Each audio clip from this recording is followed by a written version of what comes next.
32 বছর বয়সে আপনার ইমাম আহমদ ইবনে হাম্বল মুসান্নাফ আব্দুর রাজ্জাকের ছাত্র। ইমাম আহমদ ইবনে হাম্বল 32 বছর বয়সে মুসান্নাফ আব্দুর রাজ্জাকের ছাত্র। হঠাৎ একদিন আহমদ ইবনে হাম্বল 10 লক্ষ হাদিসের হাফেজ সূত্র সহকারে ক্লাসে নেই। খবর নিয়ে দেখা গেল যে আহমদ ইবনে হাম্বলের কাপড় চোপড় ভালো নাই, তাই ক্লাসে আসেনি। তখন মুসান্নাফ আব্দুর রাজ্জাক বলে পাঠালেন যে আহমদকে গিয়ে বলো যে মুসান্নাফ আব্দুর রাজ্জাক তাকে কাপড় চোপড় দিবে, পায়জামা পাঞ্জাবি দিবে, তো নিবে কি না। তো আহমদ ইবনে হাম্বল বলেছেন যে আমি বিনিময়ে বই লিখে দেবো ওস্তাজিকে, যদি আমার বই গ্রহণ করেন তাহলে আমি কাপড় নিতে পারি, তার মানে আমি হাদিয়া নিব না। ইমাম আহমদ ইবনে হাম্বল হাদিয়া গ্রহণ করতেন না মানুষের সাধারণত। তো বলে ঠিক আছে, ওকে বই লিখে দিতে বলিও। তো ছাত্র শিক্ষককে বই লিখে দিলেন হাদিয়ার বিনিময়ে, কাপড়ের বিনিময়ে। আহমদ ইবনে হাম্বলকে একদিন ইমাম শাফেঈ বলছেন, আহমদ, তোমার জন্য আমি একটা চাকরি পদ ঠিক করেছি, ইরাকের তুমি বিচারক হিসাবে তোমাকে আমি নির্ধারণ করব বলে কথা বলেছি। তখন ইমাম আহমদ ইবনে হাম্বল বলছেন, ওস্তাজি, আমি একজন শিক্ষানবিশ ছাত্র মাত্র, শিক্ষা অর্জন করছি, শিক্ষার পরে সরকারি চাকরি করব এরকম হিসাব আমি আহমদ করিনি।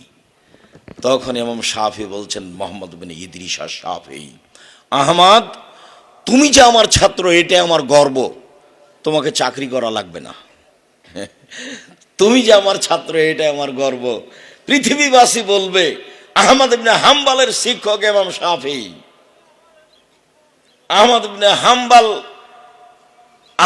হাম্বলের শিক্ষক ইমাম শাফেঈ, এটাই আমার গর্ব আহমদ। তো ইমাম শাফেঈ একদিন তার মেয়েকে বলছেন যে আম্মু, আজকে আমাদের বাড়িতে একটা মেহমান এসেছে, অনেক বড় আলেম, তো এইটা এখন কে জানি সত্য কি মিথ্যে, জীবনীতে লেখা আছে। তো মেয়ে ভালো প্রস্তুতি নিয়েছে, খাওয়াটা রেডি করেছে, বড় মাওলানা কি করে সারা রাত দেখবো। তো খেতে বসে বেশি খেলেন, মেয়েটার মন খারাপ হলো, যারা খাবে আলেম ওলামা কম খাবে, ইবাদত বেশি করবে। তারপর সারা রাত পরীক্ষা করলেন, তাহাজ্জুদ পড়লেন না, তো তাহাজ্জুদও পড়লেন না, তাহলে কেমন বড় মাওলানা হলো। তো বলছে, আব্বা, আপনি যা বলছিলেন তা আমাকে ভালো লাগলো না। কেন? খেলে বেশি খেয়েছেন আর তাহাজ্জুদ পড়েননি। সকালে বলছেন, আহমদ, তুমি বেশি খেয়েছ? ওস্তাজি, তা তো আমার মনে হয় না, আমাকে যা দিয়েছিল খাচ্ছিলাম, তো খাওয়া শেষ করলে মনে হচ্ছে যেন রহমত কমে যাচ্ছে, তা আমি বেখেয়াল খেতে থেকেছি, রহমতের আশায় যা ছিল তা শেষ হয়ে গেছে, গামলাতে যা ছিল তা খেয়ে ফেলেছি, আমি মনে হচ্ছে যে বন্ধ করলে রহমত শেষ হচ্ছে, এরকম মনে হচ্ছিল।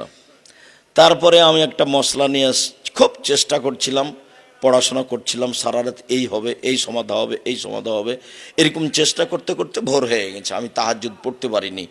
আর শিক্ষা তাহাজ্জুদের চেয়ে অনেক বেশি দামি, শিক্ষা অর্জন করা ফরজ, আর তাহাজ্জুদ হলো সুন্নাত নফল, যার কারণে আমি তাহাজ্জুদ পড়তে পারিনি। আহমদ, ঠিক করেছ। তো ছেলে মেয়ের অংশ শেষ করলাম। আপনি অভিভাবক, জামিয়া সালাফিকে ভালোবাসেন, অল্পতে মন খারাপ করবেন না।